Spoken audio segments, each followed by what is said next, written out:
What's going on, Bears fans? Sports betting season is in full force with the NFL officially back, which means you need a sports book with integrity and longevity like BetUS. BetUS have been pioneers in the sportsbook industry for almost 3 decades, thriving and paying their loyal customer base.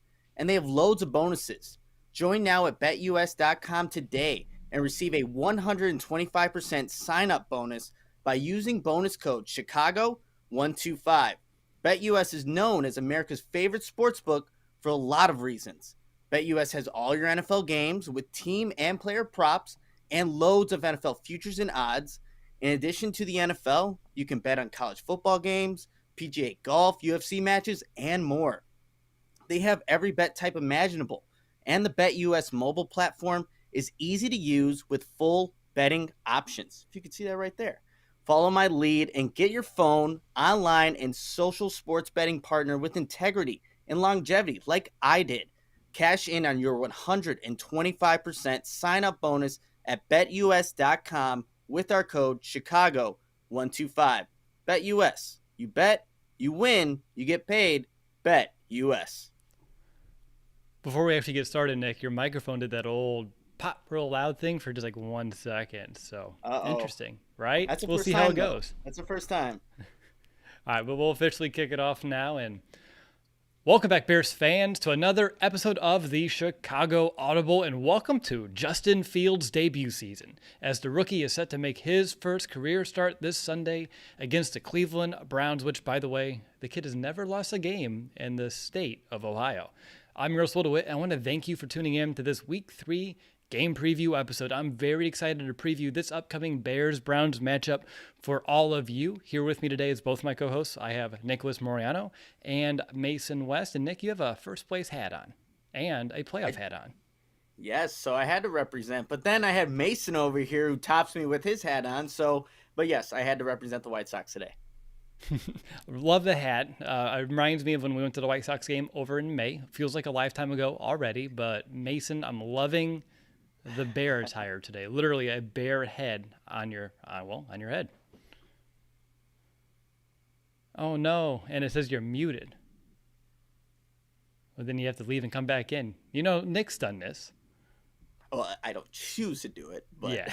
We have to wait. We have to wait to hear Mason's response. No, we need to hear Mason's take on this hat. We do. Because he creeped me out when he got in there. And you know what? The hat was so loud, probably broke the whole microphone. And you didn't even know that it had claws on there. Like Mason's just putting his hands in there. So it's one, it's warm. 2, you can get it on Amazon, so you know it's going to be prime shipping. And 3, Mason pulls it off, so I'm sure people can too. But hopefully Mason can get back in here. Now I feel weird. Usually that's me. Yep. So usually See, now I'm the you one know. trying to get in. Hey, Mason. Nick's bad juju rubbing off on me.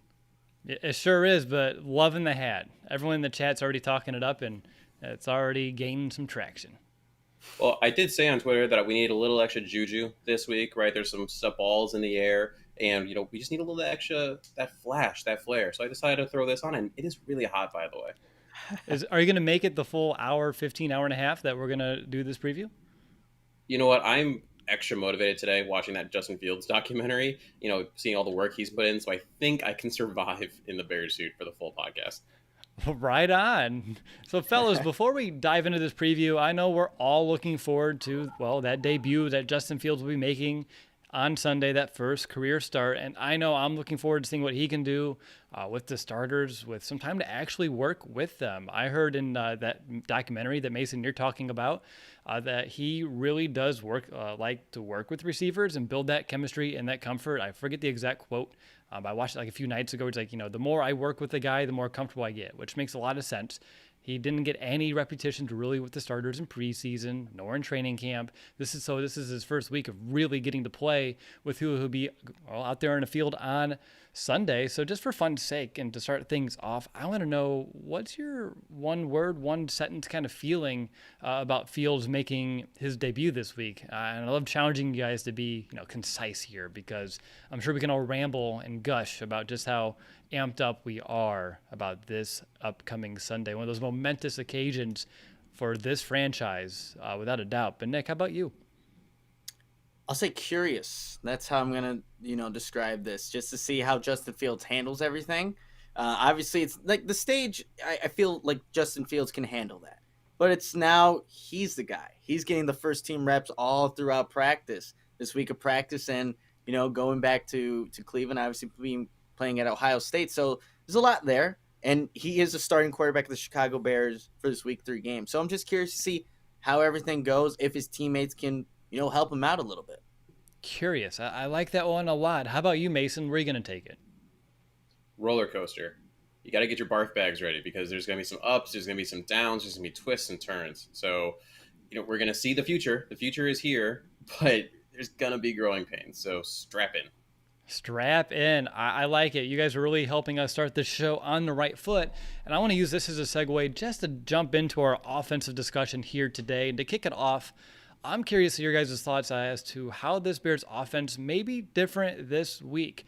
You would think about a week to work with Fields and with the starters, the Bears should enter this game with some new wrinkles on offense to tailor to Fields' strengths, as he is a completely different type of quarterback than an Andy Dalton. Fields was only 6 of 13 for 60 yards, although some key drops really did hurt those numbers a week ago, coming in place of Andy Dalton when he went out with that injury. But we can all agree that Fields is surely, and he's already shown that he's capable of more right now. So I want to know, what do you believe the Bears will or perhaps should do on offense this week a little bit differently with number 1 under center? And let's go to Mason the Bear West to kick things off. First off, it's hard for any person, whether you're talking about like a regular day job or playing professional football as a quarterback, to get thrust in when you weren't expecting it. He had this package of plays that we're not sure how many there were, and it's not like he got a lot of reps with the starters. We saw that during the game, right? You saw that Darnell Mooney pass where, is it a drop? Is it an overthrow? Was it late? Probably a combination of all 3 of those things. Had a week to work on that timing. And the Andy Dalton plays are going to look substantially different than what we should expect to see on Sunday. Primarily, establishing the run. You have to do that in both of them. But especially because I would assume they want to now go into heavily more in that play action, moving the pocket, rollouts, and what I'm going to like to say, these YOLO deep passes. I mean, use what Justin does well, which is mobility and deep ball accuracy. And I would also expect the targets for the tight ends to change substantially. Really, Jimmy Graham's had 2 targets on 1 catch. Cole Kmet's had 8 in 6 catches. That's insane for not just this offense, but I feel like what we can see with Justin Fields. I know Nick talked a lot as we built up how much he used the tight ends at Ohio State. Expect a lot of that. Yeah. Again, I think the tight ends were out there. I think we had 3 tight ends on at least 10% of all snaps last week and only 1 target total to a tight end. So that's a really good key really for this offense in general, to kind of get a little bit more production. Utilize a tight end. We have 5 of them on this roster. There's no reason to only have 1 target for all of them to share. And Mason, he hit on a lot of good points about his mobility, getting him out on the move. Don't force him to be a pure pocket passer. I think that's more true now as ever, especially looking at how that interior offensive line has blocked so far throughout 2 games. I don't think I want him standing there in the pocket. And then we do have 2 guys screaming off the edge this week in Garrett and Clowney that, we're going to have to move away from one or the other eventually. We don't want them just to tee off on our rookie quarterback here too. So Nick, how about you? Any other, keys to get Justin Fields acclimated or just tailor this offense and set him up for success? I mean, Mason did a really good job of highlighting a lot of the things that I'm expecting the Bears to see, but I think what caters to his strengths is some of the things that you saw in the limited playing time when he came in to fill in for an Andy Dalton, but his teammates just didn't capitalize on some of those deeper passing plays. You saw Andy Dalton, the design plays weren't meant to go very deep. I think the deepest shot was probably that Marquise Goodwin play that ended up being a pass interference call. But even when Justin Fields was entered in there, it seemed like Matt Nagy felt comfortable for him to at least take those shots with deep crossers, Darnell Mooney, where there was a couple times where, that play was called. I obviously Allen Robinson dropping, a touchdown pass, 34-yard touchdown that should have been, for Fields there. But I think you're going to see that despite what the Browns have on the other side in those edge rushers, because that is a strength of Justin Fields. And and I don't want to say this as a criticism because I think we used to say this for Mitchell Trubisky, like cut the field in half. But Justin Fields rollout design play action plays, get him outside of the pocket. Like he is easily capable of delivering a strike on the move as he is going 20 yards down the field with his legs. So yes, we need to see more of that. You didn't see a lot of play action when Andy Dalton was in at QB. So a lot of the things that Mason said, I would think the Bears incorporate that along with just more RPO type plays. Yes, they were in there when Fields was playing last game, but just where he pulls it and takes it, that's what you want to see Justin Fields do this Sunday against the Browns. I like it a lot because if you get him booting off of a play action and allow him to get out of the pocket, and if you run some crossers, some shallow crosses out of that, you'll allow guys to either find soft spots in zones, or if the other team, in this case would be the Browns this week, if they're playing man, then you can outrun your man. The Bears have all the speed in the world. It should be hard to defend this team if they're running completely across the field here. So that really would help Justin as well. And if they get right in front of Justin's face, he sees it. It's a nice, easy read, good completion. But he's also a guy, Nick, as you said, it's not slight. It's a problem when you're a guy in your fourth year in the league and you have to cut the field in half rather than making your first career start. And you mentioned RPOs. I think that's a great way to get him involved and get him comfortable. He's used to it, but also the zeros, right? The zone read options too, because he can make plays with his legs, and just making sure you tailor those, allow him to use that athleticism to his advantage. He's already shown that he can limit the hits on his body. He can go down. He knows when to slide or get out of bounds, or hey, even stay in bounds to 2 o'clock. So I'm okay with allowing him to use his feet as a weapon as well. Looking at the Bears offense just in general now, looking at last week's game, we talked about things that we want to maybe see a little bit differently. But are there any positives on offense last week that are worth building on? And Nick, I'll kind of hand it over to you to start that off. Honestly, even though they didn't capitalize on those deeper passing attempts, I just like that the Bears are at least taking those shots because they were non-existent against the Rams in week 1. But it seemed like in the game against Cincinnati, on the fly, with Justin Fields being thrust in there due to an injury, Matt Nagy was okay with calling those types of plays. So I did like that kind of aspect of what the Bears wanted to do, but execution-wise didn't kind of make sense, or execution didn't end up happening. I even like the design run by Justin Fields to the left side after Angelo Blackson's interception. Just you had the wrong tight end blocking. You had Jimmy Graham outside in the corner. So I like the thought, just personnel. Now, hopefully we're gradually getting to a point where, hey, you got the right play, you get the execution, right personnel, touchdowns. But there were some things out there that should have worked, but execution and personnel and just, the thought process, kind of restricted that from happening.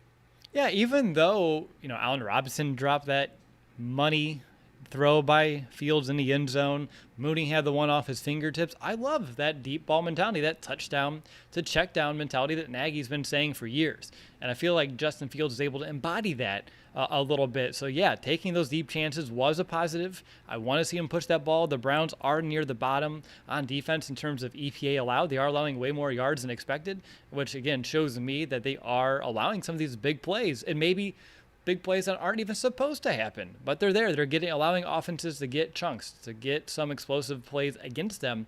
So the Bears should not be afraid to try it whatsoever. Another positive I had would be David Montgomery. I did see he got to 20 carries last week. He didn't get the yards, but hey, I appreciate the willingness to stick to the run, overall throughout the game. I know playing with the lead helps. And I know there were times late where we should have maybe ran the ball more to 2 o'clock, but I thought that was still a good progression, that with a kid making his first career start, his best friend, would be a very strong day from David Montgomery sticking to that so he doesn't have to drop back 50 times in this game. So that's another positive that I would like to see carry forward, is the reliance on David Montgomery in a good way. Mason, how about you? Any other positives that you wanted to highlight that you're hoping the Bears can build off of?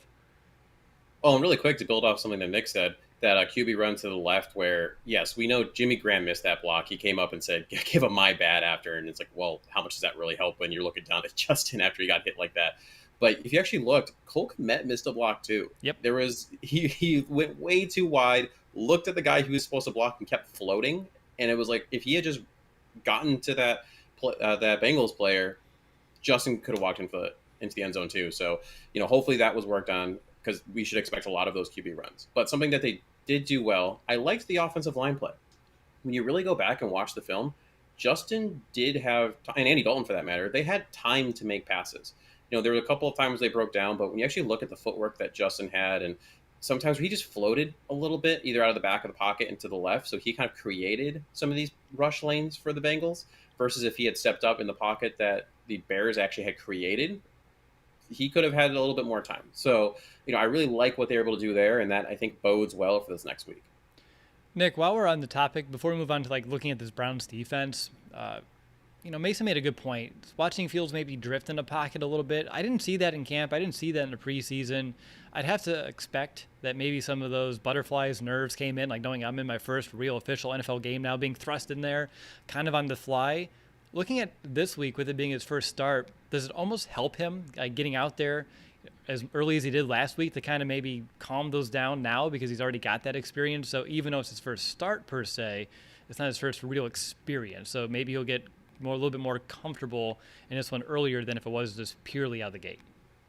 I think so, and he knows that Jadeveon Clowney and Myles Garrett are crashing down on those edges, so you better step up and, climb the pocket instead of drifting. And, Jason Peters actually talked about that in his press conference this week, just kind of comparing when he played with Nick Foles and then Michael Vick, how they kind of maneuver in the pocket, what he has to do as a tackle to make sure that Justin Fields is capable of, maneuvering there. But Matt Nagy also pointed out it was one of the sacks that he took where he is drifting back. It's like a minute, 18 seconds left in the second quarter where, Fields needs to climb the pocket in that instance so we can avoid that pressure off the edge. But I think it does help getting it out of the way. He did it in front of his home crowd here at Soldier Field. But now it's a little bit of a different animal with now he's going to be on the road starting for the first time. But I think it does help. So hopefully it bodes well for him to get acclimated to that. But he better do it because there's some good, capable edge rushers that will definitely deliver a hit if he doesn't. Without a doubt. Looking at this Browns defense, I'm curious what challenges you see them providing this Bears offense this week. I know I said I was very excited and just elated to see the Bears' commitment to the run. I do know doing it this week, it's going to be very difficult. This Browns defense is very stout against the run. They're allowing the fourth fewest yards per rush in the NFL with only 3. And no running back has more than 43 yards rushing against this defense yet this season. And that starts all up front for the Browns. Guys like Malik McDowell, Malik Jackson, Clowney, and Garrett are all super strong run defenders right there in the trenches. They're consistently getting into the backfield, making plays. It's going to make things very tough for the Bears if they want to play some smash mouth football, if they want to be able to establish the run in this game. So that's the one strength that I know this Browns defense brings that has me a little concerned. And I know it's going to be a test for this Bears offense going up against that specifically. Mason, how about you? Anything from the Browns perspective that you see as a challenge? Well, I know if you go back to our, Meet the Opponent, where we talked to the Dogs of War podcast, that they talked about how they were a little disappointed in that pass rush, but they're just way too talented to rule out entirely. When you talk about the guys you just mentioned, you have a Myles Garrett who is just insane athlete. Him and Aaron Donald next to each other. They're those two the people you're just like, this is ridiculous. I can't believe people are made this way. And then you have even like a McKinley who's also pretty good for them too.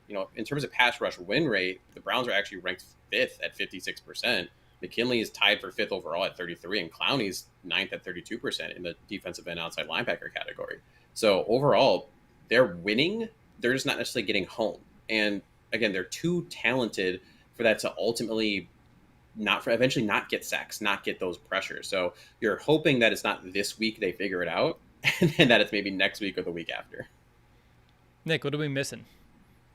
The thing that I think we're missing is it's not even what the Browns do well. It's what the Bears haven't showed us. It's the ability to score points, you guys. I mean, 14 offensive points in each game is what the Bears have been capped at, right? And obviously Rashad Smith helps add to that total last week. But the Bears were in prime position 3 times against the Cincinnati Bengals and came away in those 3 times they were in Bengals territory, 2 field goals and a punt off of turnovers. So despite what the Browns are doing, giving up 27 points per game, can the Bears still score on a defense that has allowed teams to score? So that's going to be, the biggest thing I'm looking at this Bears offense. And now, yes, we have a new quarterback in, so maybe that changes things. But that's thing. Obviously, I did have the pass rush there, but it was with a question mark because they haven't hit home, like what Mason was saying. But that's another aspect. Can the Bears score? Okay, I'm hopeful they can move the ball, though, and sustain drives. The Browns' defense is the worst in the NFL on third down right now. They're allowing conversions on 63% of the time.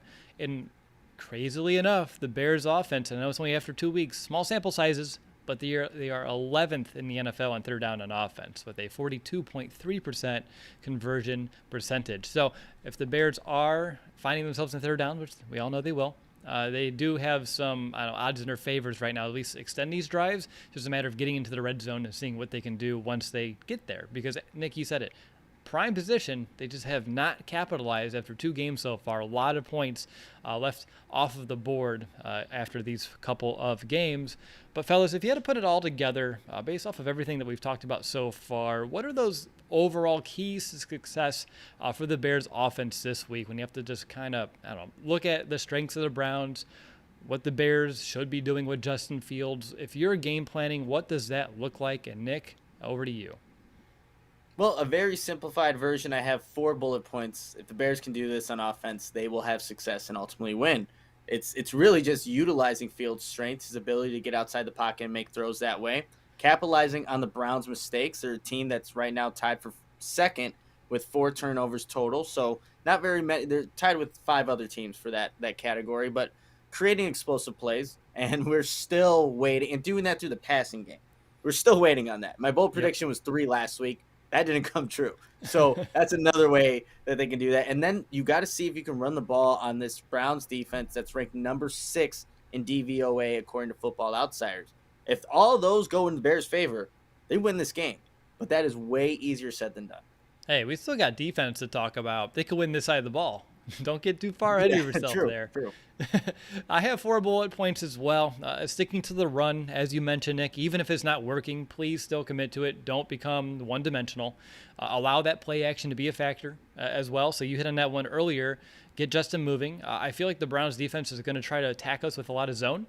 I feel like Justin should be able to pick that apart. And if they do go man, then you can kill them with your legs because they're going to be afraid to play just pure man-to-man, turn their backs against the quarterback. With Justin's speed, they would definitely put themselves in a vulnerable position. So I would expect them to show some exotic looks. They've been kind of vanilla with their defense so far. I know that's been a big gripe coming out of Cleveland. So you would assume, knowing they're going up against someone in their first career start, they're going to show him some things he has not seen on film. So also the ability to learn from it and overcome it, I think, is another kind of sneaky key here.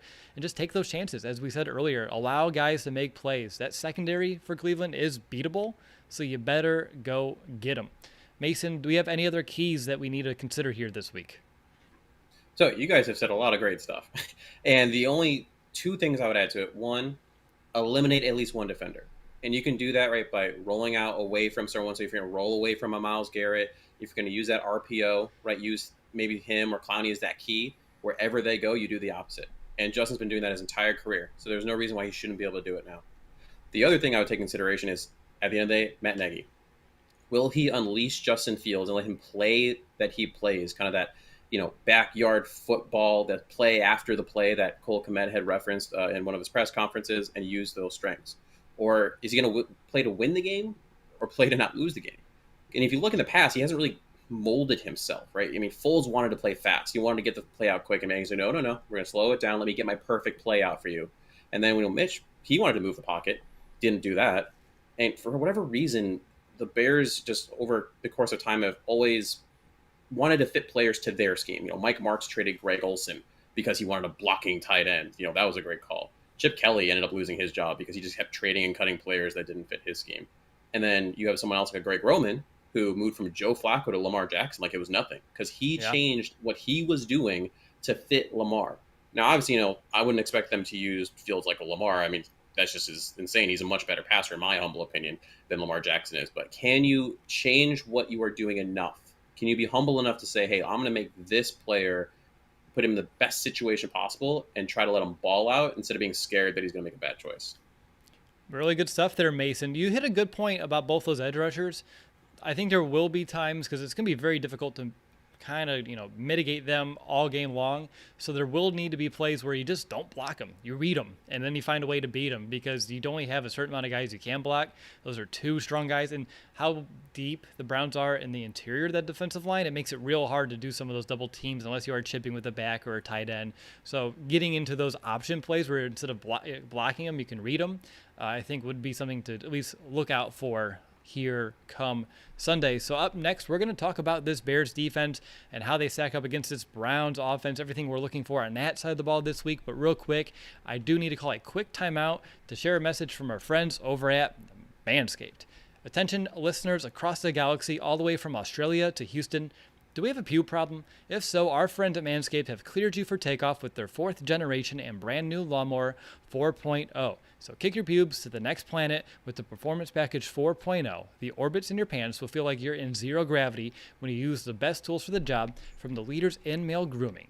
Join the 2 million men worldwide who trust Manscaped and get your rocket ready for takeoff by going to manscaped.com for 20% off and free shipping with the code FANSIDED20. First scheduled for liftoff, the new Lawnmower 4.0 trimmer. This spaceship is here to guide you on a journey to trim your body, balls, butt, and even your anus. The Performance Package 4.0 also includes the Weed Whacker. It's like having a little astronaut to chop your worst weeds up top in your nose and ears. So again, you can get 20% off and free shipping with the code FANSIDED20 at manscaped.com. That's 20% off and free shipping with the code FANSIDED20 at manscaped.com for a clean trinity and beyond. Your Spaceballs will thank you. All right, you're listening to the Chicago Audible Podcast. I'm your host, Will DeWitt. I'm joined by my co-hosts, Mason West and Nicholas Moriano, and we are now turning our attention over to this Bears defense that really stepped up their game last week against the Bengals. They only gave up 17 points. They had 4 turnovers, and they were able to make plays behind the line of scrimmage. And they held the Bengals to a respectable 50% conversion rate on third down. Much better across the board compared to the season opener. Now this week, the Browns are set to provide yet another strong test for this defense to handle. They entered the week as the NFL's 3rd best rushing attack, and Baker Mayfield is playing some really efficient football. So, Nick, I'll go to you first. What do you believe the Bears should be concerned about with this Browns offense, and what do they do well that may cause this Bears defense some trouble here in just a few days? I think the big thing when I look at this Browns offense, and obviously they have 2 great running backs, but it's the ability that Baker Mayfield has to really throw the ball downfield. You mentioned it. Like he's playing some really good football. And his 10.9 yards per pass average are number 2 in the league right now. Yep. And we know the Bears, even in that win against the Bengals, gave up 2 passing plays above 20 yards. And against the Rams, they gave up 3 passing plays above 30 yards. So they've given up their fair share of explosive plays. And this Browns offense, they like to have their wide receivers, their tight ends run those seam routes down the middle of the field, those skinny posts down the middle of the field. So this Bears defense needs to be ready for that challenge, that vertical challenge down the field, especially if that pass rush can't replicate what it did against the Bengals, which is a really dominant performance. But if it can't, and you get a guy like OBJ coming back for potentially his first game, right? So there's going to be opportunities for the Browns to attack that area of the field. So the Bears, that's the one thing when I look at this game. Obviously, the running backs are a handful in themselves, but that vertical passing game creates those explosive plays, which we know the Bears haven't been able to do on offense and have given up on defense. What about you, Mason? I have a few points from Nick that we may do some follow-up questions here, but I wanted to see where you take this first. I looked at it kind of like a process of elimination. There's a reason so far the Browns have been a little reticent to pay Baker, and it's because he isn't bad, but he's not a game-breaking quarterback. I kind of compare him almost to a Kirk Cousins. You don't win because of him, but you can certainly lose because of him. And then you look at the fact that Landry's going to be out. He's not, and he was one of their primary receivers out of the slot. And yes, OBJ is coming back, but since that 2019 trade of Beckham to the Browns, Mayfield and OBJ have had the worst completion rate of 55.6% of any quarterback receiving duo. With Beckham on the field, Mayfield's completed just 59.9% of those throws and averaging 7.2 yards per attempt. With Beckham off the field, that goes up to 70.4% of his passes with a slightly higher average of 7.7. Is it force feeding, and is he going to feel the need to do that? Potentially. And he's coming off an ACL tear, putting on that PT hat. Like if you compare that to Allen Robinson in 2016 with the Jags before that tear, he had 73 receptions, 883 yards, and 6 touchdowns. Respectable. In 2018, the first season with the Bears, he ended up only with 55 receptions, 754 yards, and 4 touchdowns. A huge drop off. And then he rocketed back up to over 1,000 yards the following season. Coming off an ACL tear is no joke. So I don't really expect that OBJ is going to be a huge factor, except maybe 1 or 2 explosive plays. Because when you take all that into account, it goes back to the run. The running game is what you have to stop if you're the Bears, because those other parts aren't something you're necessarily concerned about. Yeah, the Browns run it the third most in the NFL, 53% of the time. Nick Chubb is 5th in the league, 178 yards, 6.8 yards per carry. That leads the NFL. Kareem Hunt's also getting a good chunk of the carries. He's slashing defenses. What you've seen out of the Browns offense so far is that they'll wear you down. I mean, they'll just run it and run. Again, if you're averaging 6.8 yards per carry, you can run it all day long, and eventually you will make your way into the end zone. It's just math at that point. Every 2 runs, you have a first down. Easy money so far for them. And with Nicholas Chubb, I do think you're getting a 2-part problem here. He's averaging the most yards over expected per rush attempt at 1.56 of all backs with at least 25 touches. I already said, again, he leads the NFL with 6.8 yards per carry. So both of those tell me one thing, and it's a little alarming, that the Bears are facing a very strong offensive line and a back who is breaking tackles and getting additional yards after contact. So he's already getting easy yards because his line's playing well, but then he's still so good to get additional yards after the fact, and that's what's been making him as dangerous as he has been so far this season. But that's why you need to stop the run. And with Baker coming off of that shoulder, Mason, you can go into a deep dive on that. I know it's his non-throwing shoulder, but I'm certain that can impact his mechanics a little bit, if I'm not mistaken, right? Yeah, absolutely. I mean, it's going to affect everything. There's a video that was out there in the Twitterverse where he was doing handoffs and literally just avoiding doing them with that hand. I mean, you're telling me that every handoff that goes that direction, you're just going to ignore it? That's insane. And now if you take passing into account, it's all about symmetry. And, even though, yes, you're throwing it with that dominant side, that non-dominant side still has to be able to rotate and move along with you. It's going to create slowing down of that muscle memory, right? Because you're thinking about it. Is that pressure coming from the other side? Am I going to get hit again, or I'm going to land on that shoulder? It's just going to mess it up entirely. And when you're dealing with what he has with a dislocation, I mean, that's something that you can't just scoff away. That's a big deal. For sure. And that's why I think if you can stop the run, force Baker to stand back there. I know he's not getting pressured a ton right now, but if the Bears can dial up some, just making him uneasy in the pocket, I think, is easier than maybe in weeks past due to that injury. So that should be another kind of sneaky key. And one other challenge that I see the Browns providing us is that red zone offense of theirs right now. They're scoring touchdowns on 85% of those trips, which is the second highest mark behind a few teams that have scored on every single one of their drives so far. But again, small sample sizes after week 2. But regardless, an 85% conversion rate in the red zone is very effective and very efficient. And really, that's due to the ability to run. They've been able to run inside the 20 and the 10. And when you can do that, that's a huge plus for any offense. Hunt and Chubb, they have 13 combined rushes inside the 20, which is the most in the league for a combined backfield. So that's a big key. And they're not afraid to use the fullback there at the goal line, too. And just to kind of put it into perspective about how often they're running in the red zone, Baker Mayfield only has 4 throws inside the red zone so far this season. So watch if the Browns, I'm going to say if, no, I'm kidding. They're going to get there eventually. But once they're in the red zone here on Sunday, they're going to rely heavily on that run. So going back to Mason's first point, you got to stop it. And if you do, let's see how you can maybe force Baker in some mistakes down there in those condensed area of the field. So even though the Bears did turn things around a little bit, Nick, do you have any concerns or question marks for this unit heading into this week? I know Tashawn Gibson, with his injury with his hamstring, his status is kind of getting downgraded as the week goes on. Maybe that's a big concern for you heading into this week. But taking the Browns into account, what kind of concerns do you have about this Bears defense this week specifically? I think for me, when I was just watching what the Browns were doing with some of their tight ends, they split those guys out wide. I saw Harrison Bryant outside on a cornerback, one of the left cornerbacks that Houston had. So it's the how the Browns and Baker Mayfield kind of distribute their targets. In the game against Houston, 10 different guys caught a pass. So that means every layer, every player on the defense needs to be ready for whoever is lined up against them or crosses into their zone or, whatever it may be. That's the thing that also makes the Browns a little difficult because, yes, maybe they'll be going one way for a certain drive, But on the very next drive, they can be targeting somebody else and maybe just focus more on the run, but then play action pass to an Austin Hooper.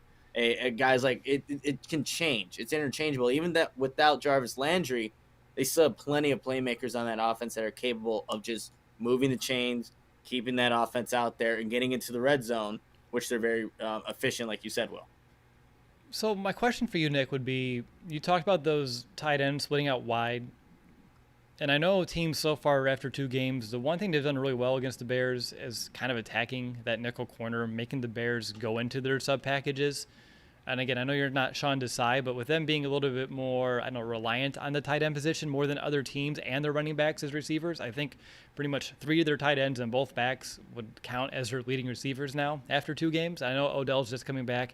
Jarvis Landry left real early in the week prior. Is that going to work well, or at least kind of play into the Bears' favor, or do you think the Browns would still try to spread them out a bit, get a Duke Shelley out there on the field, someone to kind of pinpoint, because we all know that's the Achilles heel?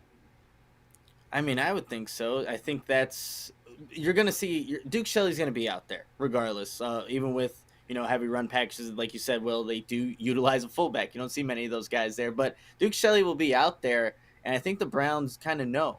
And even Kendall Vildor, I think for the most part last week had a really solid game, and then he gives up a big pass to Jamar Chase, and then gets beat on the touchdown after Justin Fields' interception. So he's still, like, towards the end, showed some weaknesses too. So I still think the Browns know that the weakness of the Bears is in that secondary. So spread them out, have them utilize those communication skills, like still test them, because you saw a bunch of blown coverages in week 1. They fixed it up week 2. Now I think week 3 we're going to see who this defense really is. Is it, like, I think I even said in the post-game show, or like when I was recapping it, like, is this going to be closer to week 2 or week 1? We're about to find out. Yeah, we are. It's going to be an interesting test to see where we stand right now. And just to put it in perspective of how reliant they've been on running backs and also efficient, their running backs combined so far 7 catches on 7 targets for 51 yards, and their tight ends are 18 of 22 for over 200 yards. Again, just through 2 games. And I would feel like a Harrison Bryant on a Duke Shelley would be a mismatch in favor for the Browns. I wouldn't shy away from that if I was Baker Mayfield. So, again, I think that's going to be a key to see if it's as well known around the league as we expect it to be, if the Browns change who they are a little bit just to expose that huge glaring weakness in this Bears defense. But Mason, I want to go over to you for some positives. What do you want to see this defense still kind of build on that we saw last week? So I'm trying to figure out what kind of run defense the Bears are. Because right now, in terms of team run stop win rate, they're ranked 26th at only 27%. Take into account the Rams didn't really need to run. They were throwing the ball all over the place. And then when they decided we're going to run now to run down the clock, they kind of did whatever they wanted. And then the Bengals got behind, so they needed to pass more. Is that a bad sign?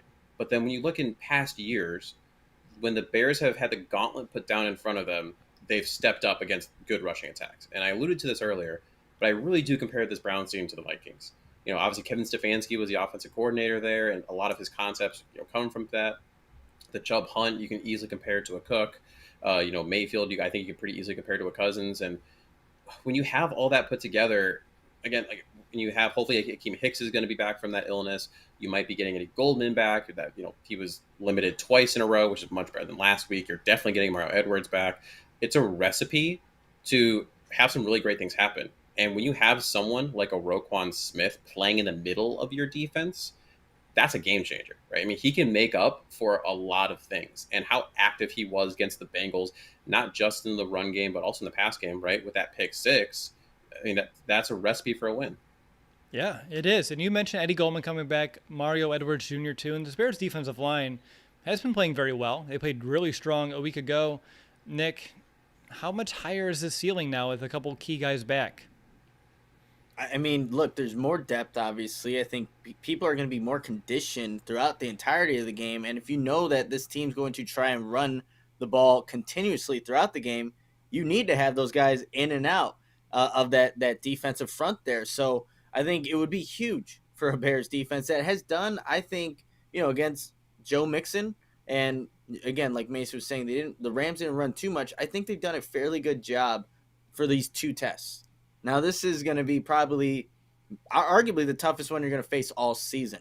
But I think having that depth and seeing how Angelo Blackson is playing, Bilal Nichols, how active he's also been, I think that only helps this front seven to really see what they're actually capable of.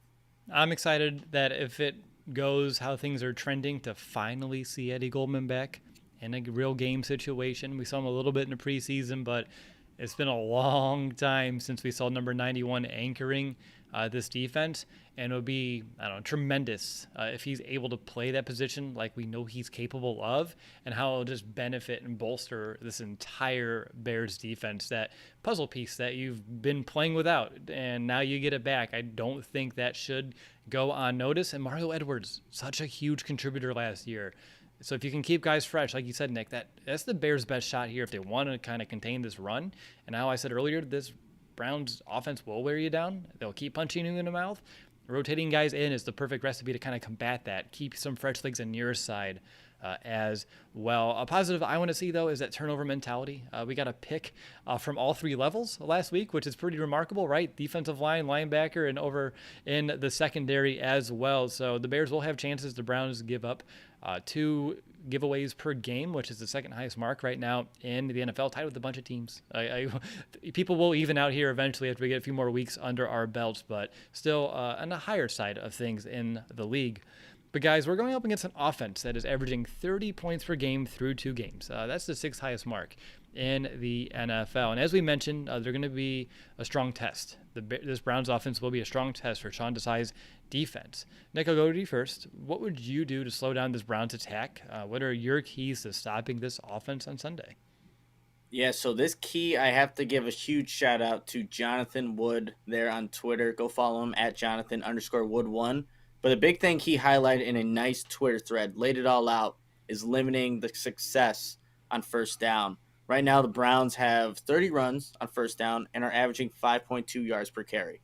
Like Will was saying, do the math. That's a first down every 2 plays, right? Mm-hmm. And then they have 25 passes, and they're averaging 10.4 yards per carry or per pass. So they are moving the ball effectively on first down, and 13 of their 55 first down plays have picked up another first, and another 19 have gotten them into second and short or medium, that 1 to 6 yard range, and only 19 of those plays have resulted in second and long. So the key for the Bears to make sure that they have a chance of getting off the field, stopping this Browns offense from, putting up the numbers that it's been putting up through the first 2 weeks, is winning on first down, making them second and long, and giving yourself a chance to almost, you're not going to entirely take out the running game just because it's maybe a 2nd and 7 or a 2nd and 8, because they could still run the ball again and get it 3rd and manageable. But man, if you can win on that first down area where the Browns have had so much success this season, that changes the game a little bit. Maybe they go away from what they've done so far and become more pass happy and not rely on that run. But that's going to be the key for me and Sean Desai. That Bears defense is going to know that if we can limit on first down, we have a chance here. All right. Hey, I'm going to just riff off of you because mine was to force 3rd down. So very identical, but you're talking about that first down success. And this is why, and you shed some light, at least from my perspective, why the Browns are only facing 8 3rd down attempts per game. They're only facing 3rd down 8 times right now per game, which is the lowest number in the NFL.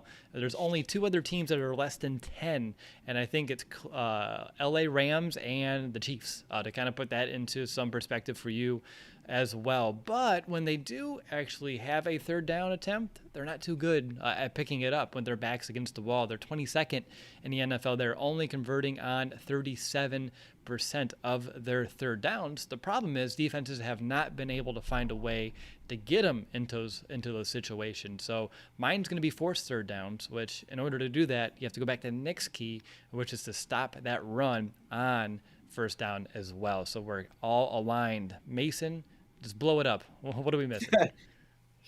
You guys covered most of it, honestly. My biggest thing was force Baker into 3rd and longs. To just make him actually have to beat you, sell it on the run. But to be a little different, I'm also going to add in disguise some of your pass rush.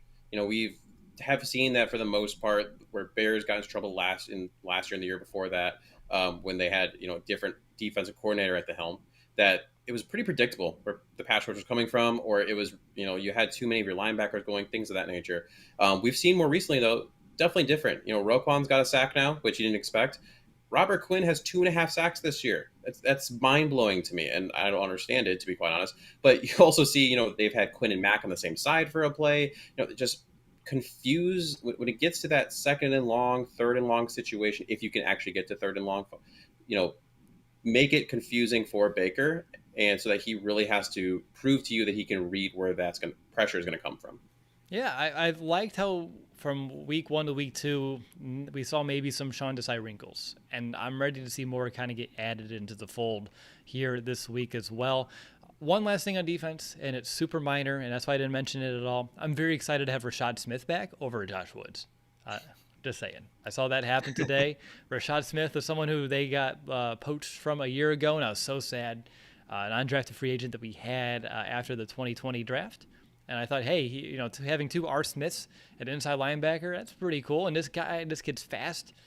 He's aggressive, and I think he has a higher potential for at least a key special teams contributor over like a Josh Woods. So I think he brings more to the table. I think Josh Woods got poached, and then we poached. So interesting kind of back end of the roster practice squad stuff, but it made me happy to see that Rashad is officially back in Chicago where his NFL career started. But again, it has nothing to do with this game. Doesn't really matter, but I did want to at least mention that.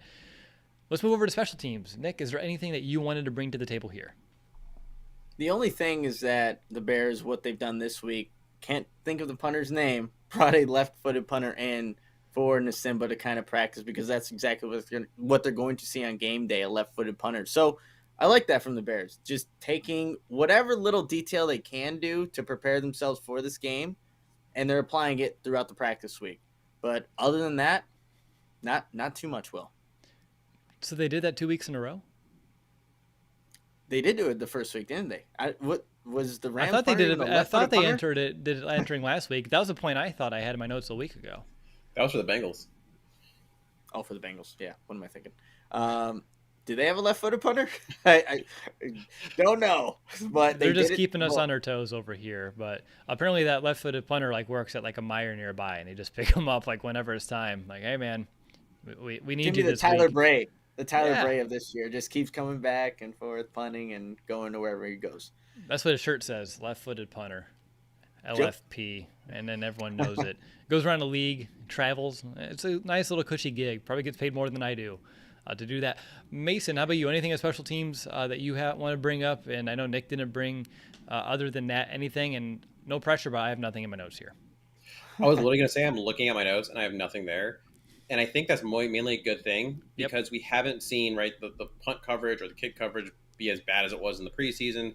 So that's nothing to worry about. Since week 1, where Khalil Herbert had that great return, we haven't really seen too much since then. So Nasimba, Khalil Herbert, they're not really breaking the bank or anything. They're not doing anything that's really getting you too excited quite yet. So if at the end of the day, if those even out and you have, no hashtag Bears special team stuff going around on Twitter, you're doing okay because now you can rely on your defense to really help you out. Yeah, honestly, the least amount of work we can get in kick return, right, with Khalil Herbert, love the kid, want him to get those touches, but if he only has to do it one time a game, I'm not going to be upset with that at all. So limited opportunities are good there. That means the Bears defense is doing its job. Real quick, before we get into X Factors, I do want to announce that we've partnered, and this came in literally an hour ago, we have partnered with Breaking Tea for all your Chicago Bears, heck, all your NFL breaking tea kind of needs. So they have really awesome shirts with really neat designs. I know Nick's getting this Justin Fields Sugar Skull shirt. Mason, you're kind of between that and Fields, and I'm undecided, but you should check out breakingtea.com/Chicago Audible, so that way we get a little bit of affiliate kickback, and that helps support our show. You get to rep some awesome officially licensed merchandise with some Justin Fields designs, and it's just really worth the look. I know if you're listening, I'm probably not describing it as well, but that's what your eyes are for. So check out breakingtea.com/Chicago Audible and pick up one of those shirts here today. Very excited about this partnership that came through here today. But gentlemen, it's time to get back to business. And I want to find out who your X factors are or what your X factors are. Depends on how you want to approach it this week. And Nick, I'll go over to you. What's your X factor on offense? So it does involve somebody, but we'll just go with it. So Justin Fields' ability to climb the pocket to avoid pressure off the edges. So we were talking about that earlier. I'm like, all right, this is going to be a great X factor, and already kind of got spoiled in the beginning there. But you saw Patrick Mahomes do that really well against the Cleveland Browns in Week 1. There was a bunch of times where I think, and a lot of other quarterbacks get sacked there, but Patrick Mahomes is able to climb up in the pocket, avoid the pressure. Tyrod Taylor was doing that really well before he got injured.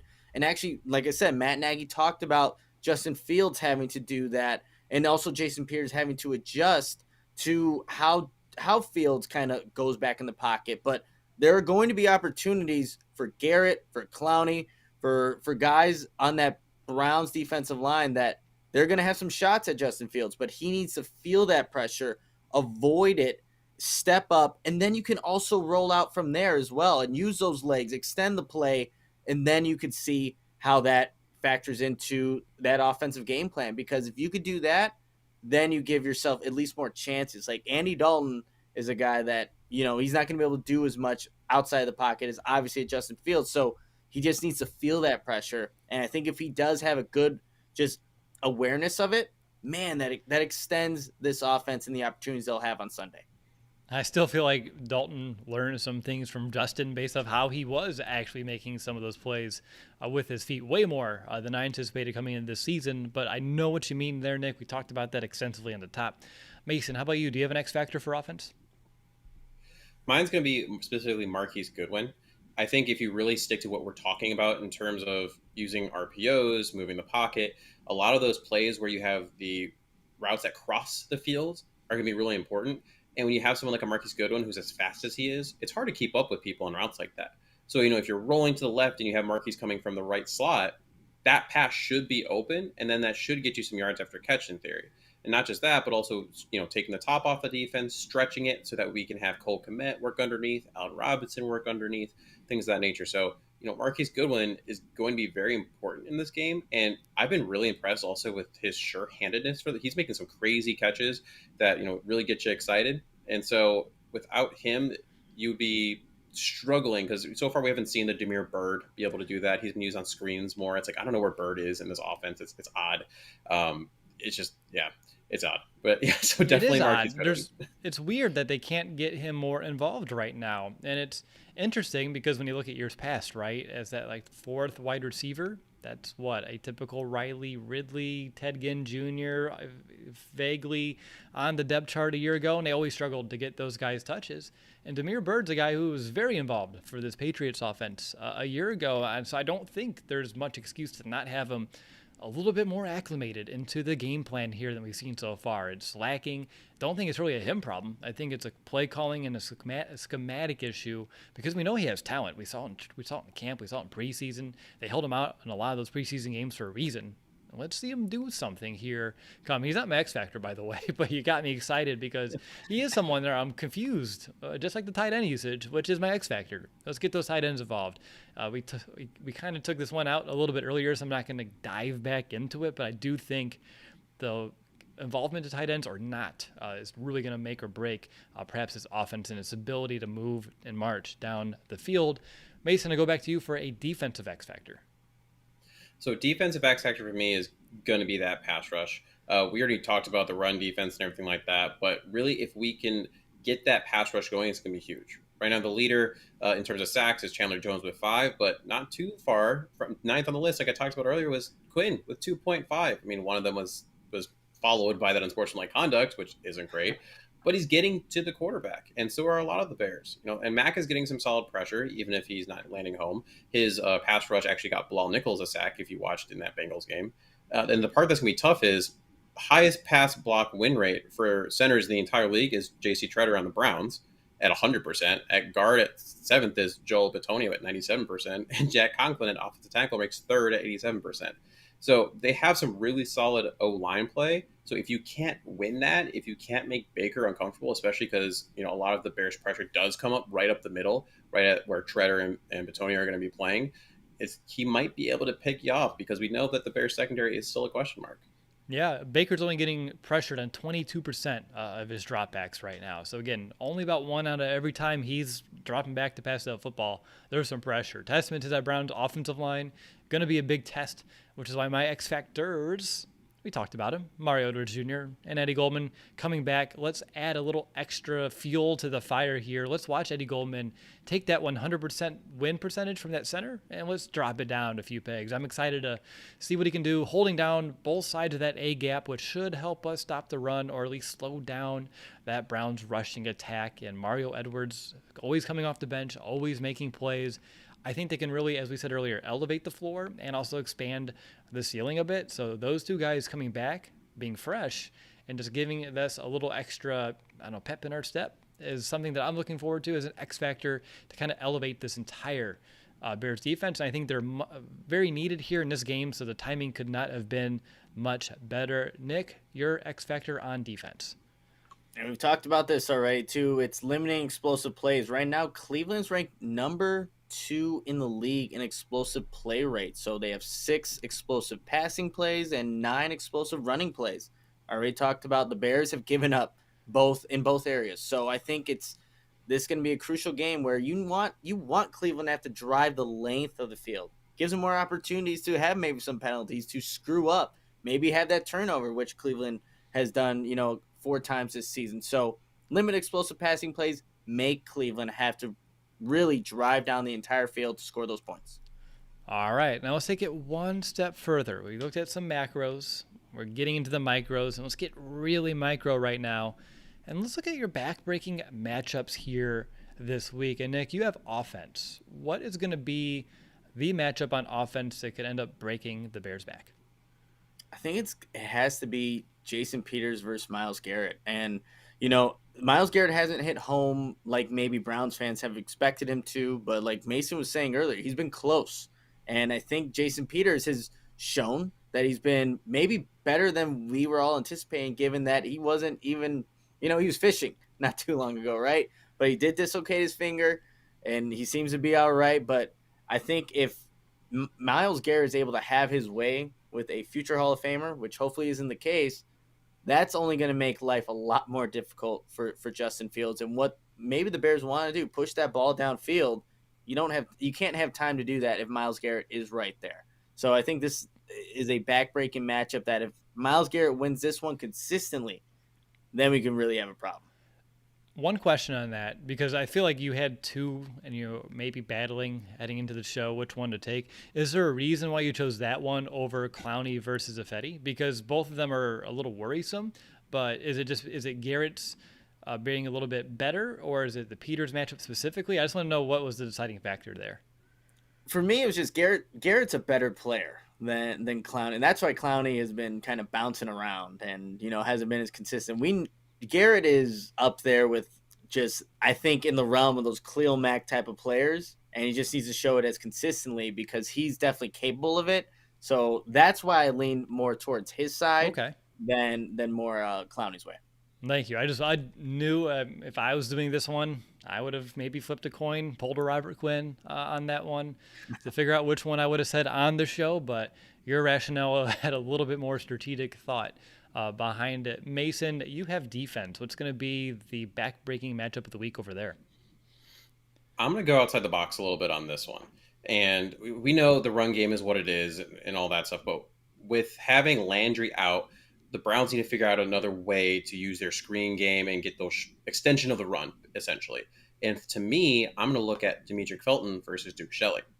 Demetric Felton was one of my pre-draft darlings before, Khalil Herbert got drafted, and I fell in love with him because, of course, got to keep it homeward bound. But Felton has 2 receptions for 51 yards, so nothing crazy, but one of which was a 33-yard screen pass for a touchdown.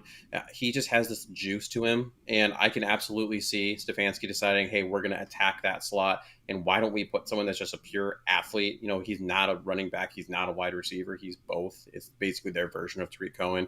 Why not put the ball in his hands? And even if he only gets 1 or 2 of those explosive plays like Nick was talking about, all of a sudden you're potentially flipping the field. And that's the difference between a win and a loss. Right on. Really good stuff there for your back-breaking matchup on defense. And guys, we talked about both sides of the ball, everything that you need to know before a kickoff. But let's make things official. We need to find out who has the edge. And it's been 2 weeks of clean sweeps almost for this Bears team. And that means being swept against. But I think things may be slightly different. We'll find out. That's up to you two to decide. So let's go with the Bears rushing offense versus that Browns run defense. And I want to go to Mason first.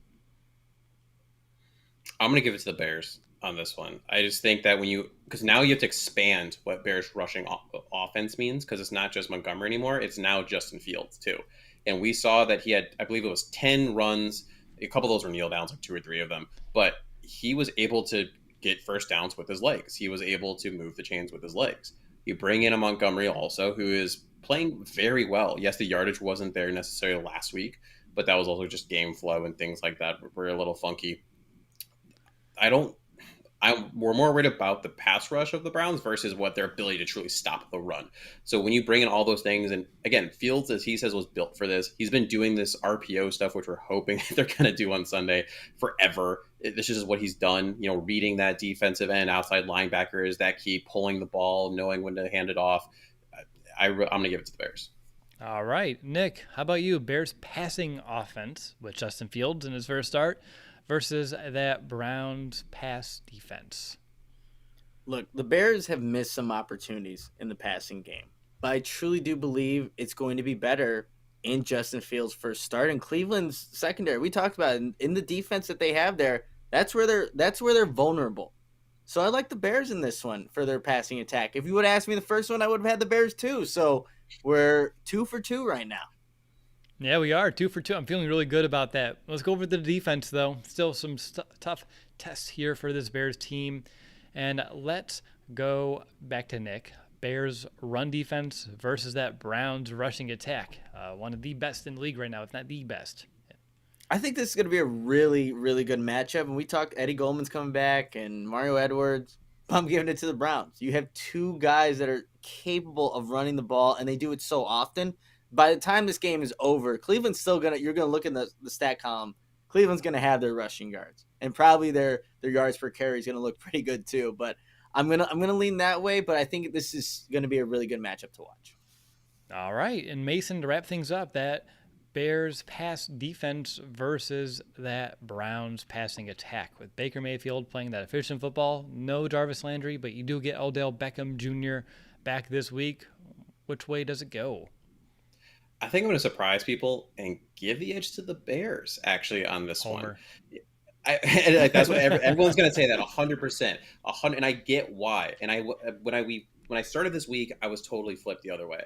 But as I've thought about it, and I thought OBJ coming back off an ACL, it's just he might get one play because he's amped up, and Baker's like, we're going to hit a home run on this one, something of that nature. But that's nothing to scoff at, right? I read you the stats for Allen Robinson, who came off an ACL. I've had 2 myself. You're not right until about 2 years out. And after you get past OBJ with Landry out, who's scared of a Donovan Peoples-Jones? Hold on, wait. Who's scared? I'm not. Who's scared of a Rashard Higgins? I'm just not too worried about those people for the most part. And then when you look at Baker too, I've said this multiple times. I just get these feelings of Vikings, Cousins. You can win with him, but not because of him. Yes, they've been playing very efficient, but it's been such a heavy lean on the run. And for whatever reason, when you put a Bears defense over the last couple of years against a team that's known, like, we're going to run the ball on you, they've stepped up and been able to stop it. Okay, I like that you mentioned the stats that you referenced earlier in the show about coming off an ACL. I think the most damning, though, would be Baker's completion percentage with versus without Odell Beckham Jr. too. And I said it, Baker has the highest completion percentage in the league right now.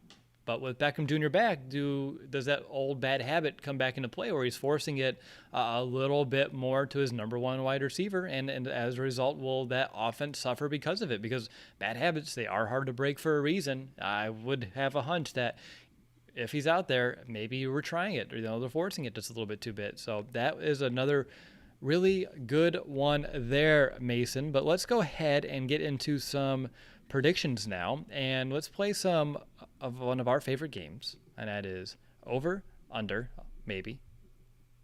There it is. It decided to pop up and disappear. It's like, no, give me one more second.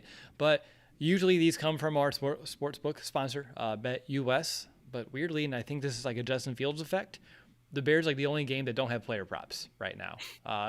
Like every other game, I can look at every player. This game, nothing. So I feel like they don't know what to expect with Justin, so they're kind of keeping those off the books. So I made some up here today. I got 3. We'll start with Justin Fields, guys. I'm going to set the mark for his passing yards. So over under 250 passing yards from Justin Fields in his first career start. The Browns are allowing about 278 per game, if I remember correctly. I didn't put it here in my notes, but if my memory serves correctly, somewhere around there, just for reference. And Mason, I go to you first. Over under. I'm going to say under, primarily because I think there's still going to be a good amount of yards gotten on the ground, whether you're talking about from a Montgomery or by Fields himself. And that's going to eat into that. And I can't confidently say that Nagy's going to use Justin the way that we just talked about it in terms of, his deep ball accuracy. Is he going to let him go bombs away? Or is he going to be worried like, oh no, this is the first official start. Let's get, these weird, terrible routes that only go 5 yards, and Justin has even said when he looked at some of these plays, like, that's where I was told I'm supposed to go. Like he said, I can't remember which play exactly it was regarding, but that was essentially what he said. So, if that's a big part of it. So that might cut into that number. All right. Nick, how about you? Are you going to take the over or under? It seemed like you were agreeing with Mason over there. I wanted to say that, but just to be different, I'll go over the 250 because they light it up and throw the ball downfield. They were doing that against Cincinnati. They just didn't capitalize and make those catches. So despite being his first start on the road in Cleveland, Matt Nagy just says, let's air it out, and he gets over 250. Love it. Would love to see that happen. The next over under, Nick, I'll go to you first. 70 rushing yards for David Montgomery. I'll go over, but it's like 75. I think he's going to be a little bit more involved in the passing game. That's been an area where David Montgomery hasn't had as much of an impact, but I'll go over that 70 and give him around 75. Mason, how about you? Remember, this defense is not allowed to back to top 43 yards so far this season, but they also have not faced a David Montgomery. I'm going to say under for this one. Nothing against David Montgomery, but I just feel like you said, that, they may do what essentially we're saying the Bears should do. Well, stop the run, make Justin Fields beat you. We don't know what he can do yet. So, and like I said earlier, Justin Fields is going to get his yardage on the ground as well. Is Damian Williams going to get more carries to spell Monty for, in theory, a long season? All those are going to factor in. And so hitting that high of a number might be a little tough. All right. And then the final over under here for this week 3 preview, 1.5 rushing touchdowns surrendered by this Bears defense. Again, Browns really good at rushing that football once they're inside of the red zone, heck, just in general. But I think you get my point. Let's go to Mason first. You can take the over or under on that. I'm going to take the over, and it's more about the lack of confidence in them actually being able to throw the ball in the red zone than truly being anything negative necessarily against the Bears' run defense. Once they get in the red zone, they're just going to try to pound the rock as much as they can and force themselves in there. All right, and Nick, wrap things up. Are you going to take the over or under on that one? I'll go over. I think out of the 9 touchdowns the Browns have this season, 7 are rushing. So I'm going to go with the Browns, and they're going to continue that on Sunday. All right, let's jump into our bold predictions, and then we're going to follow it up with a different prediction that we've never made here on the show before. So stick around for that. But my bold prediction for this matchup, Rashad Smith is going to have another pick 6. 2 weeks in a row, a pick 6 for Roquan. This time, though, he's going to remember not to throw that football in the stands because I don't think he's going to get it back from the dog pound like he was able to get it back from the Bears fan this week. So that's going to be my bold prediction. Nick, how about you? What's going to be your bold prediction this week? Again, these are low bars for my bold predictions, but none of them happen. Cole Kmet has an explosive passing reception, and he gets his first touchdown of the season. Again, is it tough? A little bit, but I think it's doable. These are not the craziest bold predictions I've had in this show before. No, you've had some weird ones, but that's what I keep you around for. But even the realistic ones, it is sad though when you have to be like player one gets one explosive play and a touchdown, and we're still having a hard time like hitting some of those lower marks. But Mason, over to you. What's going to be your bold prediction this week? So mine's similar to Nick's. I have two. I keep doing one on offense, one on defense. This is just too fun to pick them. But my offensive one, Cole Kmet leads the team in receiving yards. I think he's going to get an explosive play, but then he's going to have that Jesper Horsted type game that happened in the preseason where Justin finds him for a couple of those catches down the field. And for my defensive one, I say that the Browns. So the Browns have had 153 and 15 rush yards as a team, and 156, rush yards as a team in weeks 1 and weeks 2, respectfully. So mine is that the Bears will hold the Browns below 100 yards as a team. Whoa. Like that one. Yeah, absolutely. And bold, brash, and to the point. So the next one we need to do here, guys, is a not so bold prediction. I forgot who said it in the chat last week, and I apologize. I wrote it down on my paper pad during the show that we should maybe do that one. Pass over to the guys here while I was at work today. We're going to do it. I'll give you credit next week for putting it in the chat. I just need to find the exact marker in the episode, but I like the idea of going bold and then not so bold. So my not so bold prediction, aka a more realistic one, I'm going to say Justin Fields will have 3 total touchdowns, 2 passing, 1 rushing. The Browns have given up 1 rushing touchdown to a quarterback in each game so far this year, and Fields had a couple touchdowns that were dropped last week. So I feel like 3 is very much on the table if you want to go back to an off-season phrase. So Mason, over to you. What's going to be your not so bold prediction? Yeah, name of the game, not so bold. So I definitely cut in half essentially what I did in the bold predictions. So for my offensive one, Justin Fields will contribute 2 touchdowns, 1 passing and 1 rushing. So unfortunately, you just overshot me just a little bit on that one. And on defense, I have the Bears will force 2 turnovers this game. I don't think that's necessarily all that bold considering what we saw last week. Also, when you pressure Baker, when you take away that run game, he'll throw the ball to you. It's just a matter of, do you catch it? Are you in the right spot? And for whatever reason, again, I keep saying it, this just reminds me of the Vikings. And it seems like every time we play the Vikings, we force Dalvin Cook in a fumble, who is a pretty short-handed guy. So I'm thinking that there's also going to be a fumble on a rush that we will recover. Right on. Nick, how about you? What's going to be your first ever not so bold prediction? Right on time. Perfect. Yes, I was able to find the stats from Marquise Goodwin in the 2018 season. He scored his first touchdown in week 3. It is week 3 this season, you guys. Marquise Goodwin scores his first touchdown as a Bear in this game. Wonderful. Good stuff there. Guys, we just have a few more things to do. And the first thing is deciding who we believe will be the most valuable Bear come that final whistle. Nick, who do you think the week 3 MVP will be? And are we all going to just say who we want it to be? Because we all have a little smirk on our face. So I think I know how this is about to go. If the Bears want to win this game, Pat O'Donnell has to have a hell of a game for the Bears to win. Yes, no, it's Justin Fields. It has to be Justin Fields, you guys. Just, again, I think how we're kind of talking here, we think he's clearly capable. This is not too big of a moment for him. But by the end of it all, Justin Fields will be the primary reason why the Bears are in position to win this game. So I'm going with Justin Fields. I will second Justin Fields for every reason you said, and then some. He is, again, he's never lost a game in that state. As you mentioned, the moment's not too big for him. And I'll mention something I said earlier in the top. He's had a whole week of practice with the ones. He's been able to exponentially, due to the limited time, grow his experience and his chemistry with the starters compared to even what it was a week ago. Again, I still think it's a disservice that the Bears kind of gave him throughout the preseason and training camp, but better late than never. I'm glad that he's able to kind of get some of those reps, and I bet you, knowing Justin like I do, the kid that never makes the same mistake twice, the player that always bounces back a little bit better than we saw him the previous time out there on the field. I think with practice, there's going to be a night and day type of difference from Fields, which if that's the case, and we already saw some great glimpses a week ago, just wait and see. So Fields for me. Mason, are you going to be a little different, or are you just going to make this a clean sweep? Clean sweep. If you get a chance, definitely watch that documentary. This is on YouTube. One thing that I pulled from it that I thought was really interesting, Justin Fields keeps saying, I'm built for this. He has all the confidence in the world. You see that and you feel it. But there was a moment in there where when he transferred from Georgia to Ohio State, and I believe they said they moved in on a Saturday, and he texted his parents on a Monday saying, I don't know if I can do this. I don't know if I should be here. I want to go back.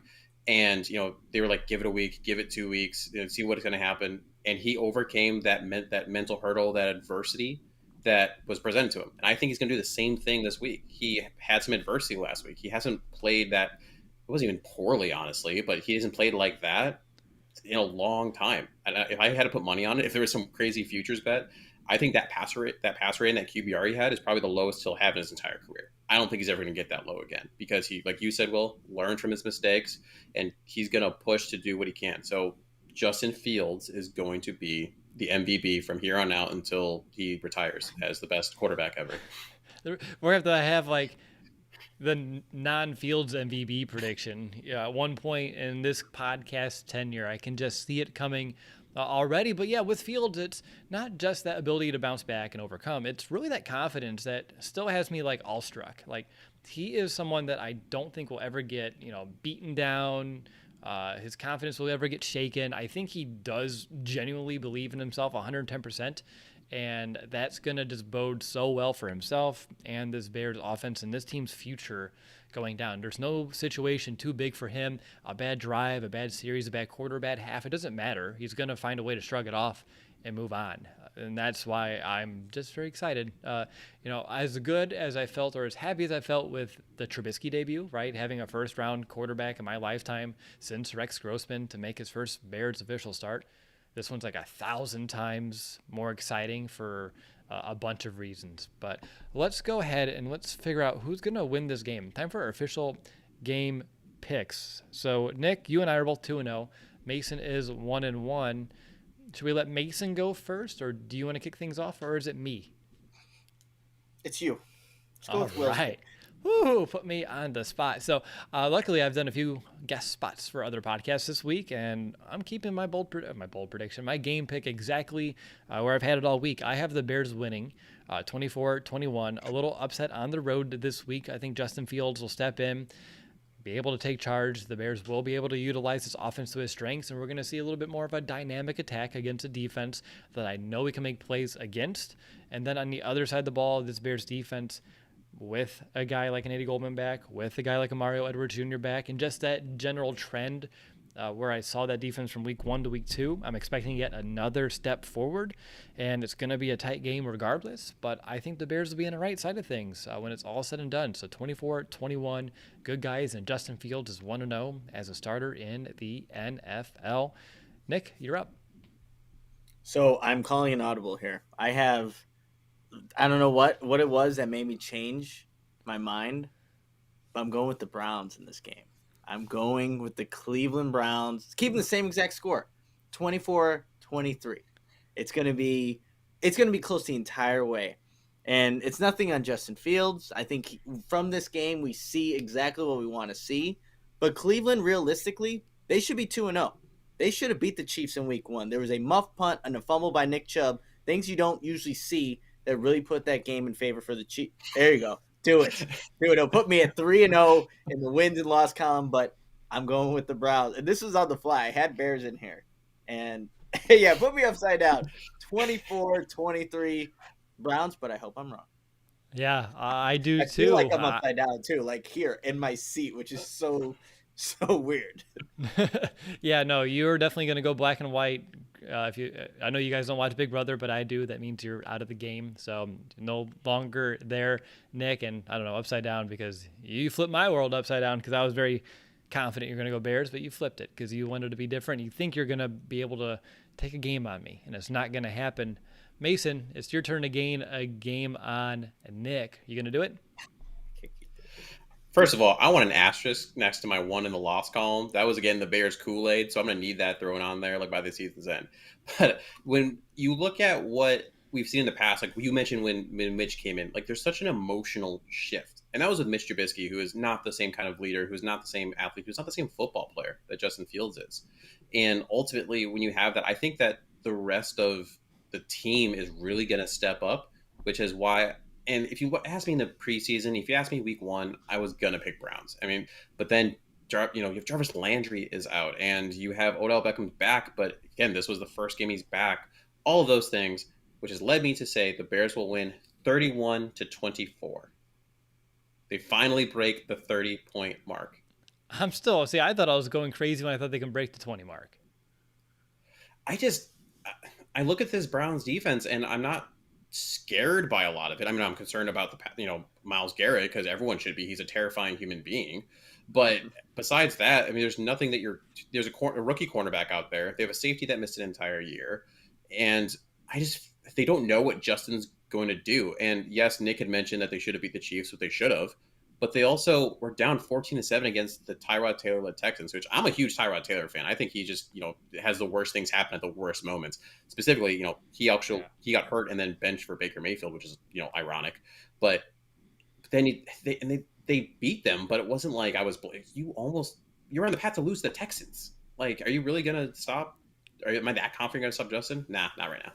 And this Bears offense with an Andy Dalton did move the ball against the Rams defense. They just could not capitalize on their, once they got into opponent's territory.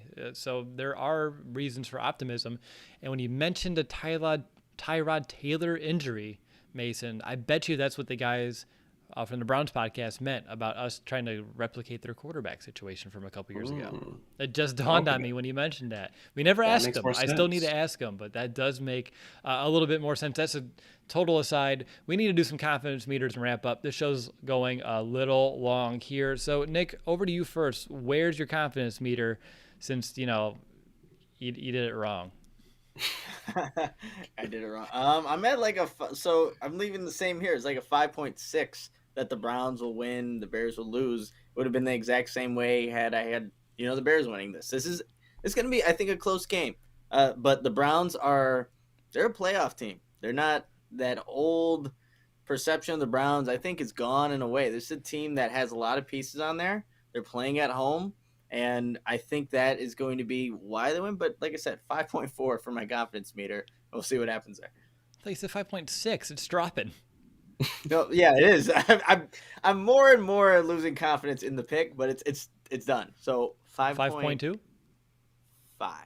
Oh, it went up a little bit. Jeez. There we go. It's like the stock market. You just can't keep up with that thing. I'm at about a 6.5 personally. Again, there's some serious tests, but it's weird because there were times when we were doing this podcast, Nick, where you and I'd be on here and be like, okay, here we go again. Like, this team's going to blow us out, or it's going to be a game where the Bears just lose it. Or I don't know if it's just the early part of the season, and every team's giving us new challenges, but it's like kind of invigorating, and it gets me excited to see how will this Bears team stack up. So I went through this whole episode mentioning all the reasons why I'm concerned, but also some reasons why I do have some optimism that the Bears can overcome these challenges. Maybe not completely, but enough to win this thing at the end of the day. If I know anything from watching this Bears team for my entire life, this game's going to be very close. It's going to come down to the final minutes, and I expect this Bears team to be in the thick of it, and it may be who has that ball last. And if Justin Fields has that football in his hands with just a little bit of time left on the clock, I put my money that he can will this team to victory. So that's going to be my confidence meter. Mason, wrap things up with yours. For all the reasons I already said, I'm at a 7.8. Whoa. It's just one of those things where you see it all the time in the NFL, that there's a quarterback switch, especially with a younger guy, something like that. And you just don't know what's going to be coming at you. I mean, you have his college tape and you have some plays from the preseason and then, the game against the Bengals, but you don't really know what that's going to look like. So how ready is this Brown team even going to be for a Justin Fields-esque offense? And like I said, there's just something electric. There's an emotional component that's going to be on this. And you can ride that wave. And as this week has gone on, I've just gotten more and more confident with it. As you add in that the fact that Eddie Goldman might be back, we know that Mario Edwards is back. That's going to bolster that run defense that has been up and down a little bit overall. And at the end of the day, too, when you see what the guys have said in these press conferences recently, there's this aspect to it. We have a Jason Peters that talks as highly about Justin Fields as he did, a guy that's been around as long as he is, a Pro Bowler. You got something going there. So there's going to ride this wave to that 7.8 confidence win. Yeah, there's something to be said about a spark of a change. And, we've seen some sparks like last year with some quarterback changes, but I don't think anything is going to live up to the magnitude of what spark Justin Fields can provide this offense, this team, and the city of Chicago. Nick, any final thoughts to wrap things up? I hope I'm wrong. I just know want you do. everyone to know I know that. you do. I hope I'm wrong. But this is going to be a really entertaining game. And we're really going to see what this Bears team is capable of against, like I said, a Browns team that I expect will be in the playoffs. But, yeah, I hope I'm wrong. That's all I'm going to end it with. Oh, man. Mason, do you have any parting words before I close shop? It is really hard doing this and not being a homer for a lot of this stuff, because you just see the positives, you see the silver linings, and the emotion, it does get you. In that press box when Justin Fields walked out, it was the wave that went through it. It was crazy. It's like, where's Andy Dalton? Oh, he went to the blue medical tent, and Justin has his helmet. It's hard to not get wrapped up in it. But with a game like this, like I said, you can just see it spiraling poorly for the Browns, who yes, they made the playoffs last year, but they're still the Browns to me in my heart of hearts. They're the Browns. All right. So I think the next time that Bears fans listen to us, if things go how I think it'll go, it'll just be you, Nick, and Mason for the post-game show here on Sunday. My kids' football game is smack dab in the middle of the Bears game at 1:45 Eastern. So right around the time that first quarter ends, I'll be watching some youth football. I'll root my kid on, see if he can improve to 2-1. Although I may want that secret link so I can maybe pop on so we can talk some Justin Fields too, because it's so hard not to, want to be on, to break it down good, bad, or otherwise, even if I didn't see any. I just want to hear what you guys are saying and just be part of the fun, to be on the post-game show after Justin's first start. But if I'm not on it, I know you guys are going to run the ship very well, and it's an away game, so we're going to go back to our immediate kind of post-game show atmosphere, which I'm sure everyone's excited for. And who knows, if I get to catch some of the game on one of my devices, I can at least contribute something to the table instead of saying, yeah, I saw it on Game Pass, this line went really far, it must have been a great play. Like, outside of that, I feel like that would be my level of analysis if I can't find a way to watch the game in time for you all. But Nick, you excited to run the show Sunday? Yeah, we'll see how it goes. So it'll be fun. Yeah, we'll do some testing here after this recording, and we'll be all squared away there one way or the other. But I want to thank everyone who tuned into this show, whether it be here in a live stream, watching a replay, or to any of the thousands of listeners of the podcast around the globe. We really do appreciate each and every one of you. If you haven't yet, please rate, review, or show over on Apple Podcasts. That helps us reach more Bears fans like us, like you, as well as potential sponsors. Look at Breaking Tea, a new one that just came in here earlier today. So again, next time you hear from us will be immediately after the final whistle, after Justin Fields' first career start. We'll be talking about a 2-1 Bears team that is on the rise or not. And will Nick be wrong? We all hope so. But until next time, bear down, Chicago.